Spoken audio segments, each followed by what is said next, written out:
Good evening, everyone. Welcome to the Masterclass 4 of Practical Cities Initiative.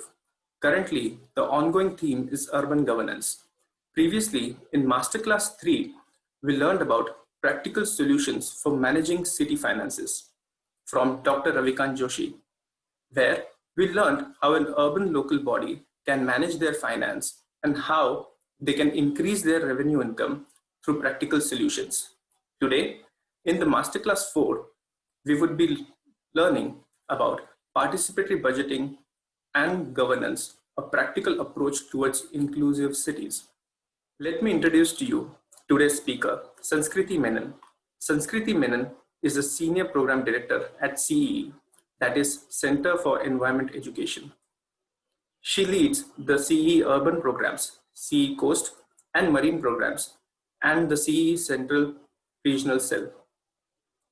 Her areas of work and interest include integration of environmental education in urban issues like transportation, especially cycling, waste management, urban ecosystems, and participatory governance. She has several years of experience with designing and implementing a range of programs for public education, citizens engagement, multi-stakeholder deliberation, etc., using a range of communication tools. She was convener of the Board of Studies for Environment Education of the Maharashtra HSC Board between 2006 and 2017, during which time she facilitated the preparation of syllabi, teachers' orientation material, and textbooks for environment education for the higher secondary stage. Sanskriti ma'am has an MSc in Museum Studies and an MA in Sustainable Development. She is conducting active research in the area of participatory democracy. Hello, ma'am. Firstly, thank you for taking your time out for the masterclass. To start with today's masterclass, can you please explain us what is municipal budgeting? Thank you for inviting me. It's a pleasure to be here. There are over 5,000 small and medium towns and large towns and cities in India. And these are municipal corporations, municipal councils, nagar panchayats, nagar palikas. And these are all urban local bodies. They are local governments. As you know, we have the government of India, we have state governments, and then we have these local bodies. There are also, of course, gram panchayats and district bodies. And for the cities, the city governments are expected to prepare their budgets. And that is how, the annual, the expenditures are done for the different functions that are these urban local bodies are responsible for, which may include solid waste management or roads and bridges or provision of various types of public amenities, etc. And to carry out these functions, of course, the governments need their budget, and that is really the municipal budget. Thank you, ma'am. Now, as we understand the municipal budgeting, can you now show us what is participatory budgeting in detail and also explain us how participatory budgeting is working in Pune? Over to you, ma'am. Let me share my screen and presentation with you. So as we see that urban local bodies have a number of functions, which may include urban planning and roads and bridges, solid waste management, water supply, different types of amenities, slum improvement and upgradation, provision of street lighting, parking lots, etc. The number of functions depends on how the 74th Amendment has been implemented in the state, and so all of these include certain mandatory functions and certain obligatory functions, and depending on the delegation of the roles by the state government to the local bodies, these functions are then executed by the local bodies. So some of these functions, and carrying out these functions is in fact what is the municipal budget, the money that is taken for these functions. So some of these functions, which I've highlighted here, again, depending on whether these are transferred to the municipal body or not. So some of these functions are, those that are very much in our neighborhood and across the city. I mean, you have roads and, tree plantation, waste management happens across the city. If there is a bus service in the city, then there are bus stops, and everywhere along the roads there should be street lighting, etc. So many of these are just neighborhood amenities. And many of the citizens, many of the public, we get quite concerned when there are issues in relation to these services. Of course, the bigger ones like, say, urban planning or such, these are longer term functions. But having these neighborhood amenities in place is something that all of us desire, and it affects really our everyday life. And and often you find that the public might be complaining also about waste collection is not happening, etc., or that there are no parks in our neighborhood, etc.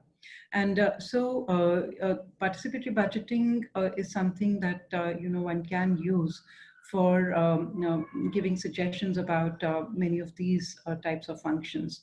Of course, participatory budgeting can be used for larger functions as well. And in fact, certain commissioners or certain political and administrative leaders have said that in the whole of the budget that is available for capital and operations could in fact be done with public participation. So public participation in the budget formulation process and its use, deciding that what the money will be used for, that is very broadly the process of participatory budgeting. And this happens in many cities across the world. It was initiated in Latin America and Porto Alegre, as they say. And also in India, in Kerala, since the 90s, participatory planning and budgeting has been on. In Pune, as we see that it was initiated in the 2006-7-8 period.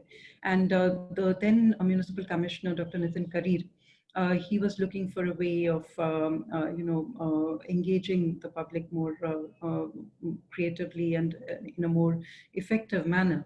And inspired by the Porto Alegre experience, and then he also visited Bangalore to see, because there was some innovation that had been initiated by Janagra. And, inspired by these examples, he thought that it would be quite appropriate to start something in Pune. And you see this ad on the left of the screen at the bottom. So this kind of an ad has been appearing regularly in the newspapers, and it's something that the municipal corporation issues. And these are the types of works, categories that people can make suggestions in. So the municipal corporation's budget, for example, in Pune currently, it's around 4,000 crores. And all of the 4,000 crores is not allocated for participatory budgeting, but 50 lakhs is allocated. And at that time, 20 lakhs in 2006-7, 20 lakhs per prabag, that is per electoral ward, that was allocated for people to give suggestions. And these would then be considered to implement. So at that time, there were 144 wards. So it was a good 20, 30, close to 30 crores that was allocated for participatory budgeting. And, it was really quite a good and interesting time because, of course, there's been a lot of citizen engagement in Pune, and there's a lot of residents associations, also informal sector groups that have been participating in looking at how municipal functions should be implemented quite well in Pune.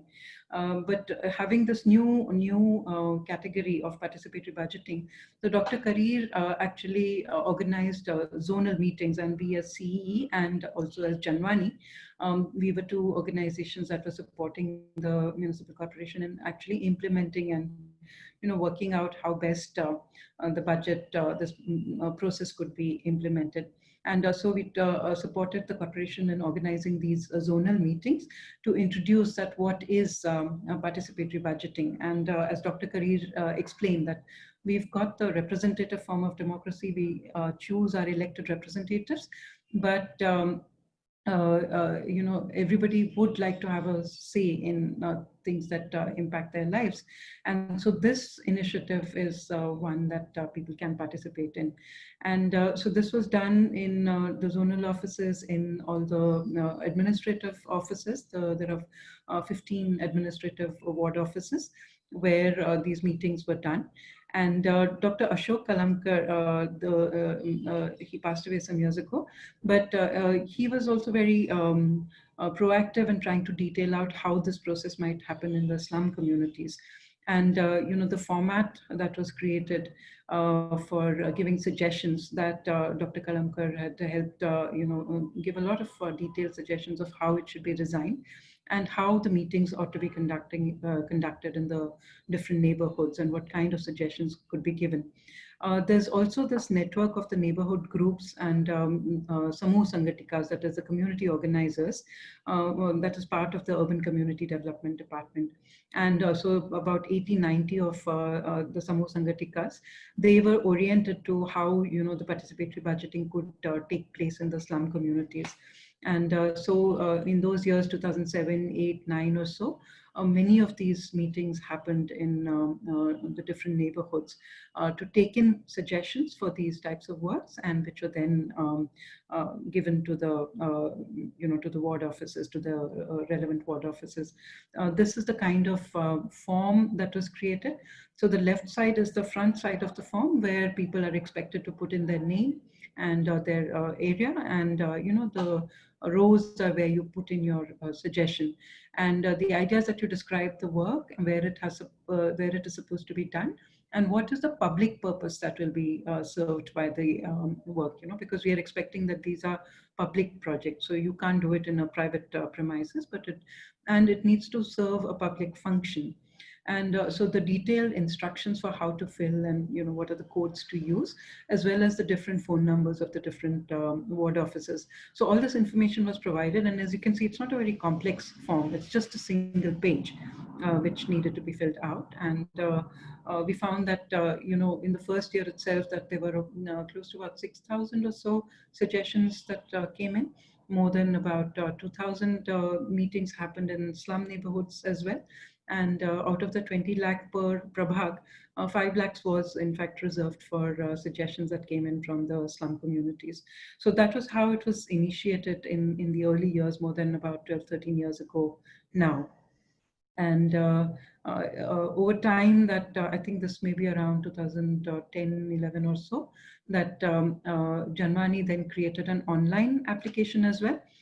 So it had a greater reach, and Janmani made also quite a good push around 2013 or so, and the suggestions then went up considerably, because over time the number of suggestions coming in had fallen down to about 3,000, 3,500 or so, and with a lot of push given by Janmani, it again rose to 6,000 suggestions or so per year.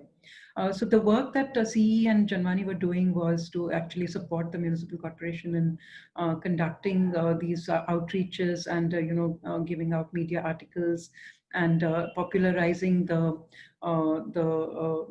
fact that participatory budgeting happens, and also orienting other NGOs, orienting a set of trainers who could then go out and help residents associations to participate in participatory budgeting. And here I depict the annual cycle of participatory budgeting. In fact, this year's participatory budgeting is currently on, and year after year it has continued. So I think it's still the 4th of September this year. So in August, September, typically the window for participatory budgeting opens, and that is, as I showed, the ad in the newspaper that is given out and on the PMC website as well. And it invites people to submit suggestions. And then after the window closes, like say next week it closes, then all the suggestions that have come in are then processed at the ward offices to identify the eligible works, which means that it needs to be in a public place, it needs to be doable, it should not be conflicting with something else, an already ongoing project. It should not also duplicate an ongoing project. And so for instance, you can't say that I want a flyover, because that's not something that decision that can be taken in just by a citizen suggestion. It requires considerable study. But if you wanted to put in street lights and you wanted paving to be done, or you wanted crossings or signage, etc., those are certainly the types of works that can be taken up. So once the screening of the suggestions has come in, and then the costing also put in, then that is taken into the ward committee, which is the body of elected representatives for that administrative ward. They consider the suggestions that have come in, and then after their approval, it is sent to the PMC accounts department. Around October, November, December is when all the different departments also, say the garden department or the road department, they send in their departmental budgets. And then the citizens' budget, along with the administrative ward's own award budget, that is all compiled by the accounts department of the municipal corporation, so that by the mid of January, the whole compilation is available to the municipal commissioner, and the municipal commissioner then presents the budget of the whole city, and part of that is also the citizens' suggestions. And then through Jan, Feb, March, usually the general body of the corporation, they deliberate on the works to be included, and the different aspects of the budget, including the citizens' budget. And once it's passed by the end of March, it is published in April. And in Pune, every year the citizens' suggestions has been included as a separate section within the budget. So you can see that, suppose I have asked for street lighting in my neighborhood in Aund, and the specific road is mentioned. And if that has been approved, then it will appear as a work, that has to be taken up, and it's easy to trace that. You see that in the Aund ward, there'll be maybe a list of 20, 30 works which need to be done. And in that, you'll be able to identify that on the ward, on this road, street lights from X to Y have to be put in. And so each of these have a specific number, and there's a list, and you can see that in the budget book. The budget book is quite a thick thing, it will be like an inch and a half, but then in that you can find the section for citizens' budget. And then from May, June onwards, the implementation starts, and you can be in touch with the ward office if your budget if your work has been included. So that's the cycle of the participatory budget, which is integrated into the whole municipal budget as well. In this slide, I was telling you about how CE has helped the municipal corporation. This, in fact, was from the neighboring municipality, Pimpri-Chinchwad Municipal Corporation, because they also adopted a version of participatory budget. And here, it's like a menu card. And my colleague Avinash, he thought about this, because people often wonder. And in the form, it was said you have to put in, estimate of the money, which you may not, as a citizen, know. It's who knows what a street light costs or a traffic signal costs. So Avinash did this, discussion with the different engineers from the corporation, and created this menu card that a typical bus stop, like this type of a bus stop, or like a paver block segment for a footpath, or a jogging track in the garden or something like that, signage, etc. So this became like a menu card, like you go into the restaurant and you have this item and this price typically. So this was quite popular with the public, and it would get shared when participatory budgeting was announced, so that people could look at it and do it. It's very interesting that this year, I mean, we see that other organizations like Mission Groundwater, they've been promoting public rainwater harvesting, and other Samuchit has been promoting biogas and composting. And so they've been sending around messages, WhatsApp messages and social media messages, saying that participatory budgeting is on.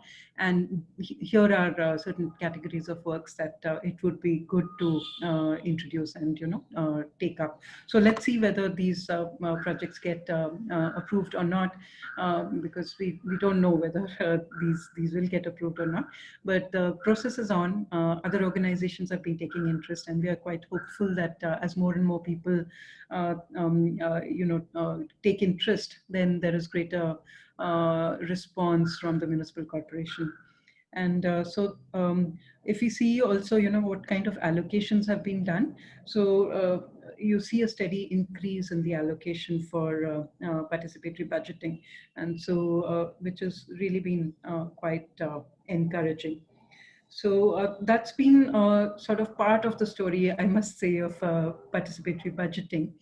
And if one were to just take a critical look as well, because apart from supporting the municipal corporation, we also kept studying that, what is happening. And with the Pune University's sociology department, we had taken up student research, trying to track how things are going on and who's participating and how effectively is it being done.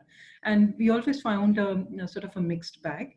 And so, for example, once in one of the surveys that students had done, they found that women are not so much participating. And when you ask that, do you know about participatory budgeting, and they would say that, I'm not a citizen and my husband is a citizen, why don't you ask him about it? So the perception of who can participate and whether you actually have a right to ask the municipality certain things, you would find quite a range of responses. So there's a huge range of people's perception about how they can participate, or that something like this even exists. And looking at it even more closely, I mean, it's great that such a provision exists, because it's open to all. It's like elections is open to all. This is even better, that it's not just that you're choosing a representative, but you're able to actually say that, I need this in my ward, and if it's a public work, you can take it up. It's free of cost. There's no great, I mean, it's very simple to participate. The forms are available. It's also online. It's been taking place every year, and that's excellent, because it is something that the PMC has taken up, and the accounts department is very careful to publish this and to send out the notice to all the departments and to the wards that the PB is open. And everybody does think it's a good idea, because it can influence municipal governance and bring the public closer to the administration and to the political body. And it's something which is beyond complaints, because often you find that there's a complaints department, interface, and you can give complaints, but this is something which is suggestions, and it's published in the PMC budget book, and it's carefully actually not reallocated, because around September, depending on how works are going, some works may be reallocated, but the citizens' works are not actually reallocated. So it's a good record in terms of these aspects.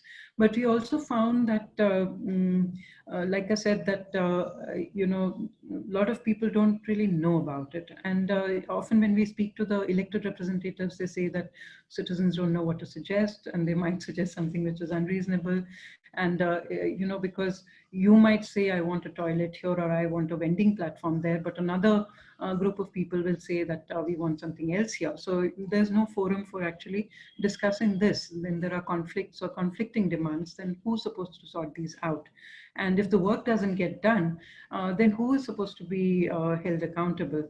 And similarly, the ward officers would say similar things, that people suggest unreasonable works, and that it is quite a lot of work, because you get, say, 6,000 suggestions, means then we already have a lot of work around this time, and you have to do the estimation and do the site visits, and there are like 200 site visits more to be done in the area.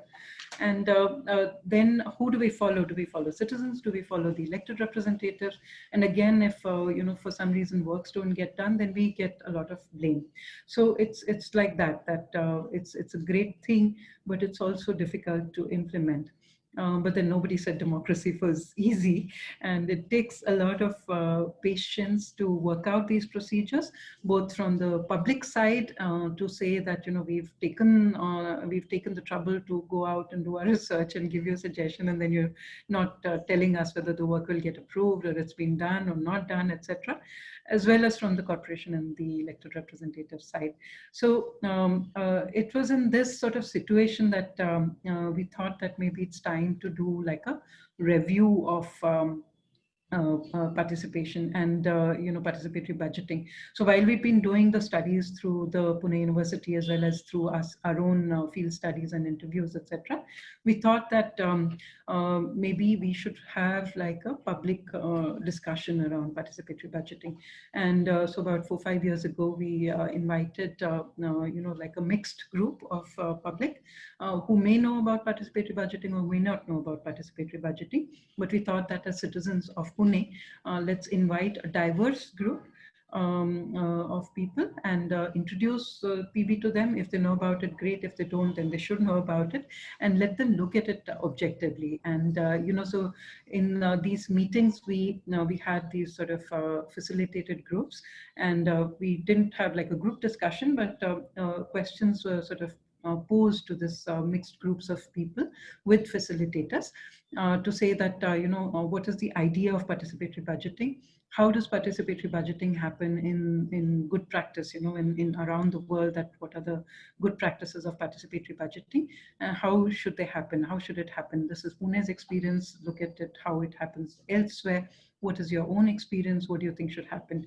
And through these sort of public reviews, a few different things came out. From the public side, the suggestions were that, you can't just do budgeting because you ought to know what the situation of the ward is. And so citizens should also be involved in some kind of, review of the status of infrastructure and services, and then be sort of involved in how this should improve. So which is like an element of planning. And then they said that once the work is done, maybe we should have a social audit kind of a step where you can say that, okay, I had asked for this, and did it happen, and is this really meeting the need of what was the reason that it was suggested? And so that these are integral parts of budgeting, that you also do planning and also do audit before and after. And the municipal commissioner, by this time it was Mr. Kunal Kumar, and he suggested that if we are looking at a review of participatory budgeting, then again, which was similar to what the citizens were suggesting, that what is the rationale for putting in a budgeted putting in a work for the budget, and can we have some kind of an index which will then become the rationale for decision making. And so given these cues, we thought at CE that let's try and create that sort of information base and an index. And this ward infrastructure services and environment, WISE is what we called it.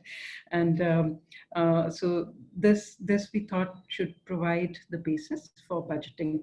And Dr. Ravikant Joshi, who you heard last time, was in fact our advisor and mentor for creating this information base and index. And so the idea was that we collect the information about the ward infrastructure and services. And this was done through the administrative ward offices and departments, the information that they have about the works that they have done and what is the status, as well as through primary studies that were done with students of B-Plan from the College of Engineering, Pune. And so we created like a database and, of the different wards by actually walking the streets and actually looking at toilets and street lighting and footpaths and things like that. And then this should then become an index, an information base, and this was ranked, and then this was presented also. So and on the right, you can see the kinds of items that were taken to create the information base and index. And so on the left that you see the map, that was according to the index, so like you say, the central Pune wards, electoral wards, those have been well serviced, and there's enough infrastructure, and there's like allocations have been good. And while you see the, say, ward number 1 right on the top in the north, that has been newly integrated. It's a relatively newer integrated area into Pune, and it's not got that level of infrastructure. And so the rationale was that the well-serviced wards should get, so everybody gets a base amount of money, but the ones that are less serviced should get then an additional allocation of money. So that's why the blue map on the right side, that the suggestion was that, okay, let everybody get 1.5 crores, but then the ones that have lesser infrastructure should get more money. So this rationale was then, created. The information base was created, the rationale was created, and it was presented. And the whole this whole schema was present. It was discussed also with the municipal ward officials and the departmental officials, and how we worked this out was also presented to them. And then in that year, the municipal commissioner, Mr. Kunal Kumar, in fact, presented this as part of his budget speech to the general body. And so we also created then, based on the municipal commissioner's budget, these ward profiles that you are X ward, and this is the score that you have, and that in the draft budget, these are the works that would be planned in the ward budget. And this whole material was then made available on this website, Our Pune, Our Budget. And information availability is really the basis also for decision making. It should be. And at least what we were able to do was that earlier, the municipal budget was only available in PDF, and that becomes very difficult for anybody to analyze. And after this exercise, it was thought, the PMC decided to make the budget statement available in Excel as well. So otherwise, somebody would write a program to convert the PDF into Excel so that you could analyze it. And this having it in Excel makes that whoever is interested in waste management or education or transportation are easily able to analyze the budget relatively easily.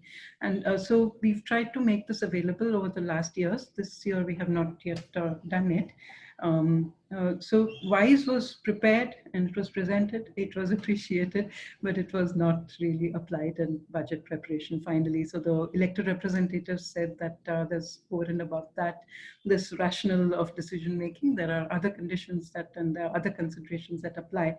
And so it remains that some gains that ourselves, we learned how, that this analysis could be done. At least the budget statement is available in Excel. So there is a little more that the public has in terms of understanding of the budget. So that's where we are at. And we feel that the more people get involved, the more budgeting process becomes transparent, and greater push and demand from the public will make it better. And it's really this, that, what is governance finally? Governance is the process of decision-making and implementation. So public governance is how much the public gets involved, and not only our representatives, but we ourselves as lay citizens can get involved. And so we say participatory governance is a way in which people do get involved and in decision-making.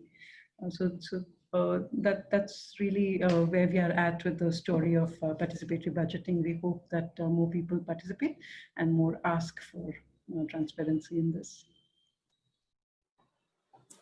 So thank you, ma'am, for a wonderful presentation. There seems to be many learning and practical challenges to participatory budgeting.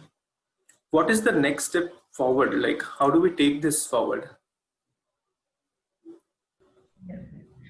So yes, we feel that going forward from the mechanical participatory budgeting, going into looking at the forums for participation, and the budgeting process needs to become an organic and a well integrated step within something which is larger, which is really people's involvement in public governance. And if we say that, how is public participation happening today? And we feel that there are two types of public participation. You could categorize it like this, and also organic participation and induced or invited participation. So that a lot of social movements are happening in Pune, of course, in many cities in the country. And there's also the formal decentralized, the 74th Amendment. And we've seen also smart cities in 2015 did a lot of outreach, inviting people in to make suggestions for on the types of themes that should be taken up and which area should be taken up for the area-based development, etc. But we find that both these, while especially the organic participation, because people actually have their own struggles and they really want to participate and make things better, but it takes quite a lot of effort by people to do it. People spend almost their whole lives in a particular theme, trying to get rights in place. And for the induced participation, find that like there is a Gram Sabha in villages, there is no such equivalent in cities. There is the wards committees, but that is elected representatives. So there's no forum for public, the lay citizens like you and me, to actually have a say in decision making. And so we say that the next step for urban governance would be to actually create these structures where people can come in and participate. And just now, in master planning, you have that suggestions and objections are invited for about 30 days or 60 days after the draft development plan is created, but there's no clear procedure for that, and there's no discussion, which we saw also as a constraint in participatory budgeting, that you ask for something, I ask for something, but there's no forum where both of us can talk and resolve things out. And so we feel that organizing this urban forums where people can speak to each other, think about things, think about what we want our neighborhood and what cities to be like, and actually meaningfully participate. That's really the next step. And like I said, it's not easy that we all will live like a large happy family. Democracy is not easy like that. I mean, of course, families also have a lot of issues, and there's a lot of heterogeneity in society, and many types of interaction. So my experience of the city and another person's experience of the city, how we relate to the city, is quite different. So this is a meeting which is happening about waste management, and the people who are actually involved in waste management may not actually be present in such a discussion. I mean, it's all primarily men. And why should men only be in a discussion on waste management? So class, caste, gender, these are all dimensions which need to be thought about when having public decision making. And there's also this lack of information. Even while making this ward infrastructure index, it was quite a struggle to gather all the data. And, of course, Smart Cities has now launched something on data. And let's hope that it improves information and availability of data, the actual gathering of data, and then also making it available in usable forms. So these are the next directions also, which should underpin participation. But the most important thing is that, some enabling mechanism so that people have a bucket, I mean, a place, a forum in which you can equitably participate, where rich, poor, man, woman, or any gender, we are all able to come together and talk to each other. That's most important. And if you look at some principles, and here are some key principles that we would really like to advance: that it's inclusive, that it is well informed, and it's fair, it's good deliberation value, and that when people discuss and you come out, you spent a lot of time, few hours or a few days in discussing something, then you would like to see its influence in actual decision making. So we feel that these are some principles of public discussion, public deliberation, which must get integrated into participatory budgeting and participatory governance. And like I said, that it's something that has been happening in different parts of the world. And even in Kerala, this has been happening for at least 2-3 decades now. And it's sort of, it's not ambiguous. It's clear that this amount of money is available for citizens to decide. And the structure is there, that is not only in the Gram Sabha, but also in the cities, that data is collected about the development status. And a meeting is held on, it's like a development seminar, and a task force is then created, which looks at all the suggestions that have come in, and then it is taken into the district planning committee, and this is an annual sort of a cycle. And this is because, the state government chose to do it that way.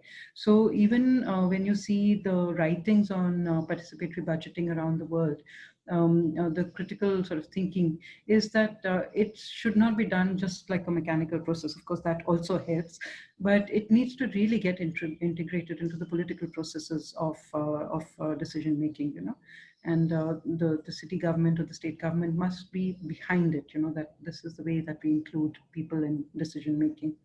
And uh,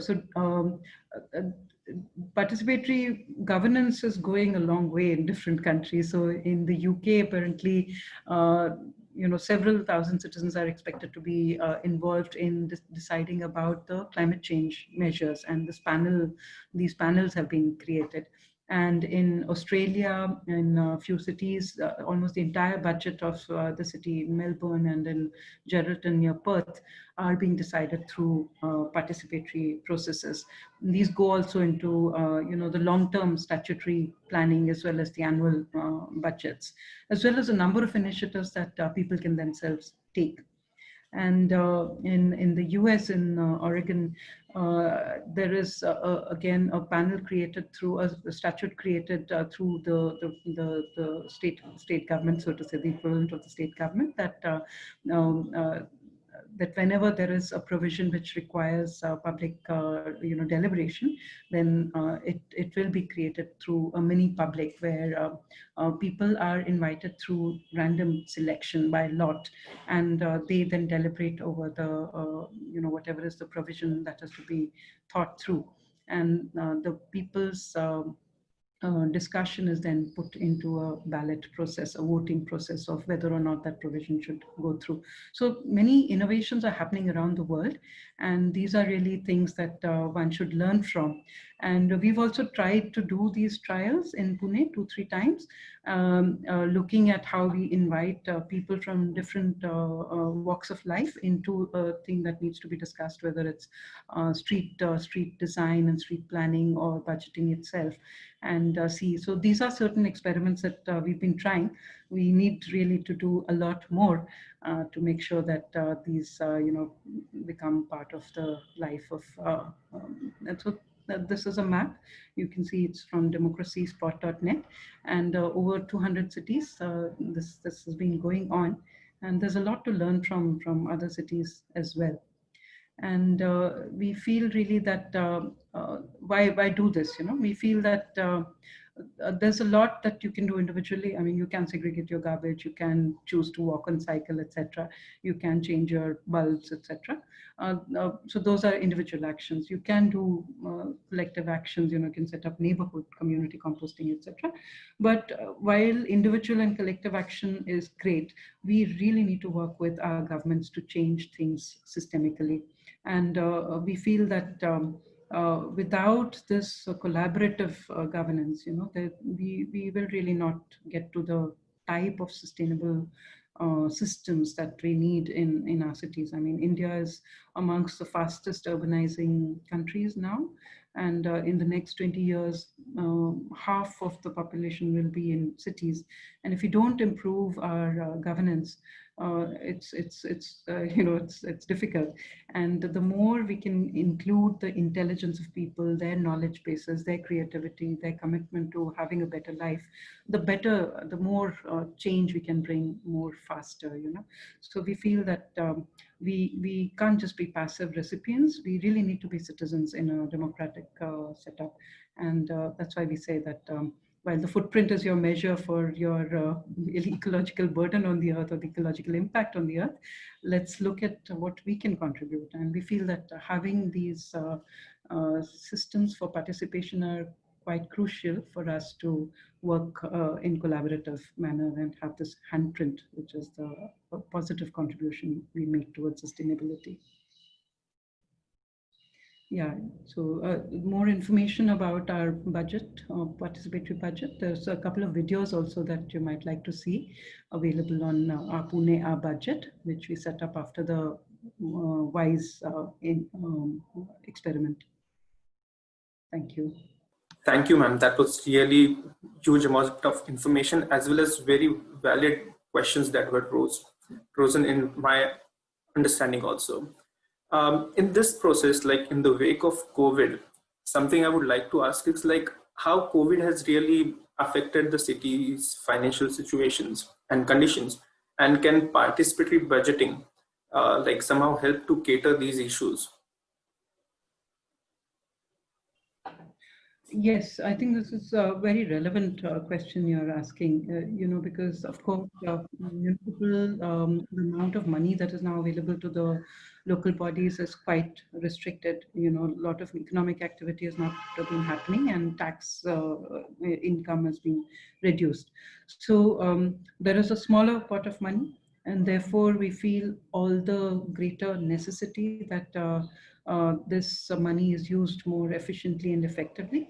And we feel that participatory processes can help understand what is the people's need, and really spend the money more efficiently and effectively. Also, on the other hand, we see that, for example, there's a advisory from the Ministry of Housing and Urban Affairs that improve walking, cycling, and public transport. And again, these kind of transportation planning or mobility planning, this does require an understanding of how people are using walking and cycling.